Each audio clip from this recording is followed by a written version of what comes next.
ನಮಸ್ಕಾರ. ಇವತ್ತಿನ ನಮ್ಮ ಆಳವಾದ ಚರ್ಚೆಗೆ ಎಲ್ರಿಗೂ ಸ್ವಾಗತ. ನಮ್ಮ ಕೈಯಲ್ಲಿರುವ ಸೋರ್ಸ್ ಮೆಟೀರಿಯಲ್ ಇವತ್ತು ನಮ್ಮನ್ನ ಒಂದು ತುಂಬಾನೇ ಹೇಳೋದು ಒಂದು ಕಾಸ್ಮಿಕ್ ಡ್ರಾಮಾ ಒಳಗೆ ಕರ್ಕೊಂಡೋಗ್ತಾ ಇದೆ. ಕಥೆ ಶುರುವಾಗೋದೇ ಒಂದು ವಿರೋಧಾಭಾಸದಿಂದ. ಅಂದ್ರೆ ಇಡೀ ವಿಶ್ವದ ಮಾಲೀಕ ತನಿಗೆ ಸೇರಿದ್ದನ್ನ ಉತ್ತರಾಧಿಕಾರವಾಗಿ ಪಡಿತಾನಂತೆ. ಈ ಒಂದು ಕ್ರಿಯೆ ಅಂದ್ರೆ ತನ್ನನ್ನು ತಾನೇ ಬರಿದು ಮಾಡಿಕೊಳ್ಳುವುದು, ಇದು ಒಂದು ಘಟನೆಗಳ ಸರಮಾಲೆಯನ್ನೇ ಶುರು ಮಾಡುತ್ತೆ. ಆಮೇಲೆ ಊಹೆಗೂ ಮೀರಿದ ಶಕ್ತಿಯಿರೋ ಒಂದು ಹೆಸರು ಸಿಗುತ್ತೆ. ಆ ಹೆಸರು ಇಡೀ ಸೃಷ್ಟಿಗೆ ಒಂದು ಪರೀಕ್ಷೆಯಾಗಿ ಬದಲಾಗುತ್ತೆ. ಕೊನೆಗೆ ಎಲ್ಲವೂ ಒಂದು ಅಂತಿಮ ನ್ಯಾಯ ತೀರ್ಪಿನಲ್ಲಿ ಸ್ಪಷ್ಟವಾಗುತ್ತೆ. ಹಾಗಾದ್ರೆ ಬನ್ನಿ, ಈ ಕಥೆಯ ಮೊದಲನೇ ಭಾಗ, ಆ ವಿರೋಧಾಭಾಸದ ಉತ್ತರಾಧಿಕಾರದಿಂದ ನಮ್ಮ ಚರ್ಚೆಯನ್ನು ಶುರು ಮಾಡೋಣ.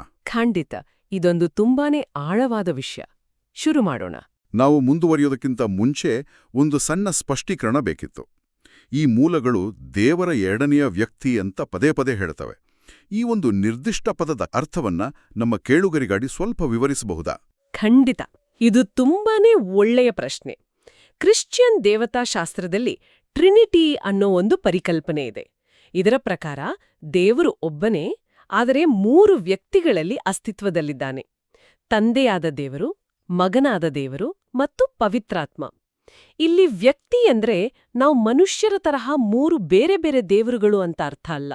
ಬದಲಿಗೆ ಒಂದೇ ದೈವತ್ವದ 3 ವಿಭಿನ್ನ ಅಭಿವ್ಯಕ್ತಿಗಳು. ಸೊ ದೇವರ ಎರಡನೆಯ ವ್ಯಕ್ತಿ ಅಂದ್ರೆ ಮಗನಾದ ದೇವರನ್ನು, ಅಂದ್ರೆ ಯೇಸುವನ್ನು, ಆತ ಮನುಷ್ಯನಾಗಿ ಭೂಮಿಗೆ ಬರೋದಕ್ಕಿಂತ ಮೊದಲಿದ್ದ ದೈವಿಕ ಸ್ಥಿತಿಯಲ್ಲಿ ಸಂಬೋಧಿಸೋ ರೀತಿ. ಈ ಮೂಲಗಳು ಚರ್ಚಿಸ್ತಾ ಇರೋದು ಇದೇ ದೈವಿಕ ವ್ಯಕ್ತಿ ಮನುಷ್ಯನಾಗಲು ನಿರ್ಧರಿಸಿದ ಬಗ್ಗೆ. ಓ, ಸರಿ ಸರಿ, ಧನ್ಯವಾದಗಳು. ಇದು ಚರ್ಚೆಗೆ ಒಂದು ಒಳ್ಳೆ ಅಡಿಪಾಯ ಹಾಕಿಕೊಟ್ಟಿತು. ಸರಿ, ಹಾಗಾದ್ರೆ ಆ ಉತ್ತರಾಧಿಕಾರದ ವಿಷಯಕ್ಕೆ ಬರೋಣ. ಹೀಬ್ರೂ 1ನೇ ಅಧ್ಯಾಯದಲ್ಲಿ ಹೀಗೆ ಹೇಳಲಾಗಿದೆ: ಆತನು ದೇವದೂತರಿಗಿಂತ ಎಷ್ಟೋ ಶ್ರೇಷ್ಠನಾಗಿದ್ದು ಅವರಿಗಿಂತ ಬಹು ಉತ್ತಮವಾದ ಹೆಸರನ್ನು ಬಾಧ್ಯವಾಗಿ ಹೊಂದಿದನು. ಇಲ್ಲಿ ಬಾಧ್ಯತೆ ಅಥವಾ ಉತ್ತರಾಧಿಕಾರ ಅನ್ನೋ ಪದವೇ ನನಗೆ ಸ್ವಲ್ಪ ವಿಚಿತ್ರ ಅನಿಸ್ತಾ ಇದೆ. ಸಾಮಾನ್ಯವಾಗಿ ಅಪ್ಪನ ಆಸ್ತಿ ಮಗನಿಗೆ ಬರುತ್ತಲ್ವಾ? ಆದರೆ ಎಲ್ಲವೂ ದೇವರದೇ ಆಗಿರುವಾಗ ದೇವರಿಗೆ ದೇವರಿಂದಾನೇ ಏನಾದರೂ ಉತ್ತರಾಧಿಕಾರ ಬರೋದಂದ್ರೆ ಅದರ ಅರ್ಥವೇನು? ನೀವು ಸರಿಯಾದ ಜಾಗದಲ್ಲೇ ಪ್ರಶ್ನೆ ಕೇಳ್ತಾ ಇದ್ದೀರಿ. ಆಕ್ಚುಲಿ ಈ ಮೂಲಗಳು ಹೇಳೋ ಪ್ರಕಾರ ಶಾಶ್ವತತೆಯಲ್ಲಿ ಈ ಪ್ರಶ್ನೆಗೆ ಅರ್ಥವೇ ಇಲ್ಲ. ಯಾಕಂದ್ರೆ ನೀವು ಹೇಳ್ದ ಹಾಗೆ ಎಲ್ಲವೂ ದೇವರದೇ. ಹೌದು. ಆದರೆ ಈ ಉತ್ತರಾಧಿಕಾರದ ಪರಿಕಲ್ಪನೆ ಜಾರಿಗೆ ಬರೋದು ಯಾವಾಗ ಅಂದ್ರೆ, ಆ ಅನಂತನಾದ ದೇವರು ತನ್ನನ್ನು ತಾನೇ ಸಮಯ ಮತ್ತು ಸ್ಥಳದ ಚೌಕಟ್ಟಿನೊಳಗೆ ಸೀಮಿತಗೊಳಿಸಿಕೊಂಡಾಗ, ಅಂದ್ರೆ ಒಂದು ಸೃಷ್ಟಿಯಾಗಿ ಬಂದಾಗ. ಆ ಕ್ಷಣದಲ್ಲಿ ತಂದೆಯಾದ ದೇವರಿಂದ ಮಗನಾದ ದೇವರಿಗೆ ಅಧಿಕಾರ ಹಸ್ತಾಂತರ ಆಗುವ ಪ್ರಕ್ರಿಯೆ ಸಾಧ್ಯವಾಗುತ್ತೆ. ಇದನ್ನೇ ಈ ಮೂಲಗಳು ಉತ್ತರಾಧಿಕಾರ ಅಂತ ಕರೆಯೋದು. ದೇವರು ತನ್ನನ್ನು ಬರಿದು ಮಾಡಿಕೊಂಡು ಮನುಷ್ಯನ ರೂಪ ತಾಳದೇ ಹೋಗಿದ್ರೆ ಈ ಉತ್ತರಾಧಿಕಾರದ ಪ್ರಸಂಗವೇ ಇರುತ್ತಿರಲಿಲ್ಲ.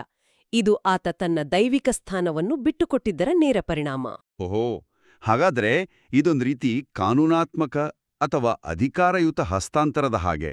ಸರಿ, ಆತ ಪಡೆದ ಹೆಸರು ಯೇಸು. ಈ ಹೆಸರಿನ ಶಕ್ತಿಯ ಬಗ್ಗೆ ಈ ಮೂಲಗಳು ಏನ್ ಹೇಳ್ತವೆ?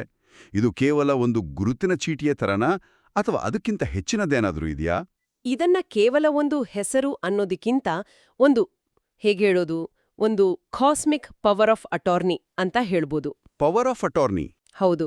ಅಂದ್ರೆ ದೈವಿಕ ಅಧಿಕಾರದ ಪರವಾಗಿ ಕಾರ್ಯನಿರ್ವಹಿಸಲು ನೀಡಿದ ಒಂದು ಕಾನೂನುಬದ್ಧ ಹಕ್ಕು. ಈ ಮೂಲಗಳು ಹೇಳುವ ಪ್ರಕಾರ ಈ ಹೆಸರು ಕೇವಲ ಸಂಕೇತವಲ್ಲ, ಇದೊಂದು ಕ್ರಿಯಾಶೀಲ ಶಕ್ತಿ. ಇದು ಪ್ರಾರ್ಥನೆಗಳಿಗೆ ಉತ್ತರ ಕೊಡುವುದರಿಂದ ಹಿಡಿದು ಆಧ್ಯಾತ್ಮಿಕ ಅಧಿಕಾರದವರೆಗೆ ಎಲ್ಲವನ್ನೂ ಸಾಧ್ಯವಾಗಿಸುತ್ತೆ. ಯೋಹಾನನ ಸುವಾರ್ತೆಯಲ್ಲಿ ನನ್ನ ಹೆಸರಿನಲ್ಲಿ ನೀವು ಏನೇ ಕೇಳಿದರೂ ನಾನು ಅದನ್ನು ಮಾಡುವೆನು ಅಂತ ಹೇಳಿರೋದು ಇದಕ್ಕೊಂದು ದೊಡ್ಡ ಉದಾಹರಣೆ. ಅಂದ್ರೆ ಪ್ರಾರ್ಥನೆ ಅನ್ನೋದು ಕೇವಲ ಒಂದು ಮನವಿಯಲ್ಲ, ಅದು ಈ ಹೆಸರಿನ ಅಧಿಕಾರದಿಂದ ನಡೆಯೋ ಒಂದು ದೈವಿಕ ವ್ಯವಹಾರ. ಅಂದ್ರೆ ಈ ಹೆಸರು ಒಂದು ಕೀ ಇದ್ದಾಗೆ ಅಲ್ವಾ? ದೈವಿಕ ಶಕ್ತಿಯನ್ನು ಬಳಸಲು ಇರುವ ಮಾಧ್ಯಮ. ನಿಖರವಾಗಿ ಒಂದು ಕೀಲಿ ಇದ್ದ ಹಾಗೆ. ಮತ್ತು ಆ ಅಧಿಕಾರದ ವ್ಯಾಪ್ತಿ ತುಂಬಾನೇ ದೊಡ್ಡದು. ಪಾಪಗಳಿಗೆ ಕ್ಷಮೆ ಸಿಗೋದು ಇದೇ ಹೆಸರಿನಿಂದ, ಪವಿತ್ರಾತ್ಮನನ್ನು ಕಳುಹಿಸುವುದು ಇದೇ ಹೆಸರಿನಲ್ಲಿ.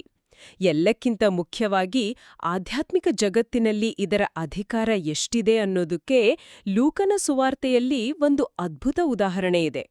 ಶಿಷ್ಯರು ವಾಪಸ್ ಬಂದು, ಕರ್ತನೇ, ನಿನ್ನ ಹೆಸರಿನಲ್ಲಿ ದೆವ್ವಗಳು ಸಹ ನಮಗೆ ಅಧೀನವಾಗಿವೆ ಅಂತ ತುಂಬಾನೇ ಆಶ್ಚರ್ಯದಿಂದ ಹೇಳ್ತಾರೆ. ಇದು ಆ ಹೆಸರಿನ ಅಧಿಕಾರ ಎಷ್ಟು ನಿರಂಕುಶವಾದದ್ದು ಅನ್ನೋದನ್ನ ತೋರಿಸುತ್ತೆ. ಒಂದ್ ನಿಮಿಷ, ಇಲ್ಲಿ ನನಗೆ ಇನ್ನೊಂದು ಪ್ರಶ್ನೆ ಇದೆ. ಈ ಮೂಲಗಳು, ಅದರಲ್ಲೂ ಅಪೊಸ್ತಲರ ಕೃತ್ಯಗಳು ಪುಸ್ತಕದಲ್ಲಿ ರಕ್ಷಣೆ ಹೊಂದಲು ಆತನ ಹೆಸರಲ್ಲದೆ ಆಕಾಶದ ಕೆಳಗೆ ಮನುಷ್ಯರಿಗೆ ಕೊಡಲ್ಪಟ್ಟ ಬೇರೆ ಯಾವ ಹೆಸರು ಇಲ್ಲ ಅಂತ ಹೇಳ್ತವೆ. ಇದು ತುಂಬಾನೇ ಎಕ್ಸ್ಕ್ಲೂಸಿವ್ ಆದ ಹೇಳಿಕೆಯಾಗಿ ಕೇಳಿಸುತ್ತೆ. ಯಾಕೆ ರಕ್ಷಣೆಗೆ ಇದೊಂದೇ ಮಾರ್ಗ ಅಂತ ಯಾಕೆ ಈ ಮೂಲಗಳು ಇಷ್ಟು ಒತ್ತಿ ಹೇಳ್ತವೆ? ಇದರ ಹಿಂದಿನ ತರ್ಕವನ್ನ ಅವು ವಿವರಿಸ್ತವ? ಒಟ್ಟ ಸಂಪೂರ್ಣ ಅಧಿಕಾರದೊಂದಿಗೆ ಜೋಡಿಸುತ್ತವೆ. ಮತ್ತಾಯನ ಸುವಾರ್ತೆಯಲ್ಲಿ ಹೇಳುವಂತೆ, ತಂದೆಯು ಎಲ್ಲವನ್ನೂ ನನಗೆ ಒಪ್ಪಿಸಿಕೊಟ್ಟಿದ್ದಾನೆ. ಈ ವಾದದ ಪ್ರಕಾರ ರಕ್ಷಣೆಯು ದೈವಿಕ ಅಧಿಕಾರದಿಂದ ಮಾತ್ರ ಸಾಧ್ಯ, ಮತ್ತು ಆ ಸಂಪೂರ್ಣ ಅಧಿಕಾರವನ್ನು ಯೇಸು ಎಂಬ ಹೆಸರಿನ ಮೂಲಕ ಮಗನಿಗೆ ವಹಿಸಿಕೊಡಲಾಗಿದೆ. ಸರಿ.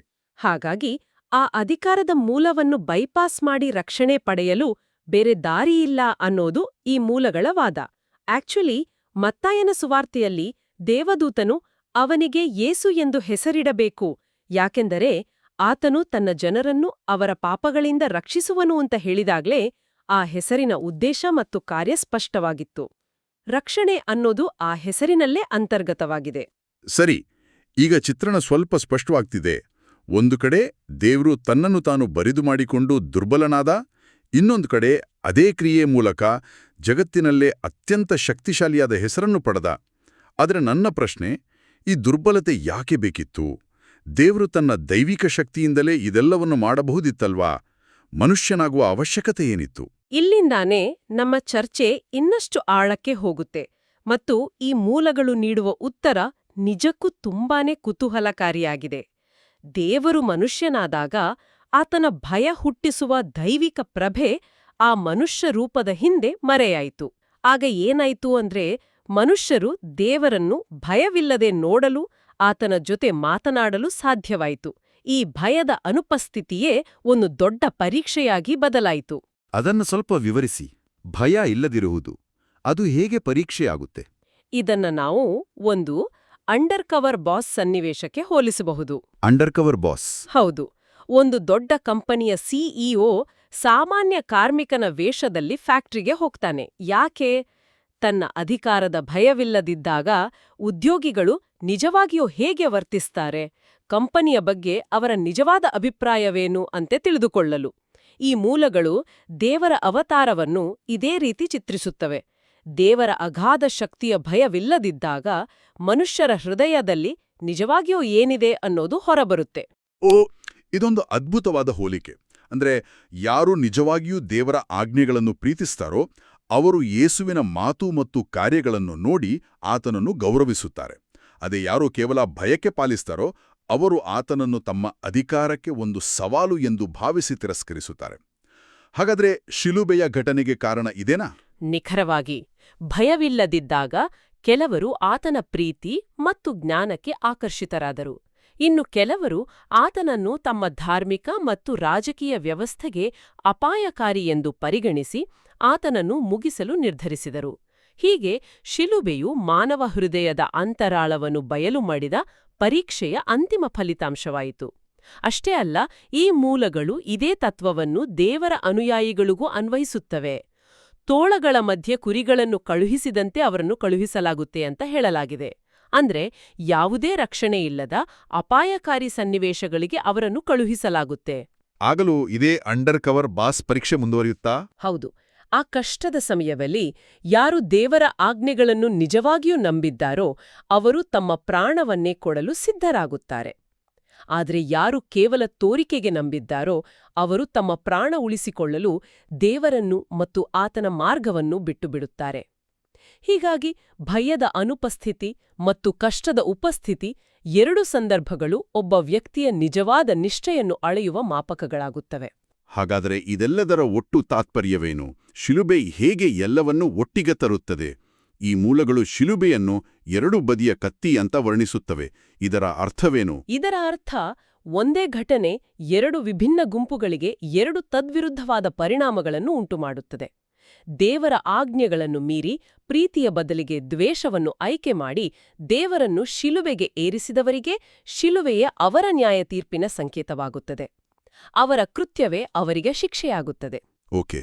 ಆದರೆ ಯಾರು ದೇವರ ಪ್ರೀತಿಯ ಆಜ್ಞೆಯನ್ನು ನಂಬಿ ಆತನನ್ನು ಹಿಂಬಾಲಿಸುತ್ತಾರೋ ಅವರಿಗೆ ಶಿಲುಬೆಯು ಪಾಪಗಳಿಂದ ಕ್ಷಮೆ ಮತ್ತು ನಿತ್ಯ ಜೀವನವನ್ನು ನೀಡುವ ಮಾರ್ಗವಾಗುತ್ತದೆ.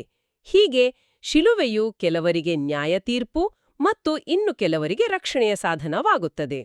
ಅಂದ್ರೆ ದೇವರು ಶಿಲುಬೆಯ ಮೇಲೆ ತನ್ನ ಪ್ರಾಣವನ್ನು ಕೊಡುವ ಮೂಲಕ ತನ್ನ ಆಜ್ಞೆಗಳು, ಅದರಲ್ಲೂ ಮುಖ್ಯವಾಗಿ ಪ್ರೀತಿಯ ಆಜ್ಞೆ, ಕೇವಲ ಪದಗಳಲ್ಲ, ಅವು ಜೀವಕ್ಕಿಂತ ಮಿಗಿಲಾದ ಸತ್ಯ ಎಂಬುದನ್ನು ಸಾಬೀತುಪಡಿಸಿದ. ನೀವು ಅದನ್ನ ತುಂಬಾನೇ ಚೆನ್ನಾಗಿ ಹಿಡಿದಿಟ್ಟಿದ್ದೀರಿ. ದೇವರು ಆ ಆಜ್ಞೆಗಳ ಸತ್ಯಾಸತ್ಯತೆಯನ್ನು ತನ್ನ ತ್ಯಾಗದ ಮೂಲಕ ಸಾಬೀತುಪಡಿಸಿದ.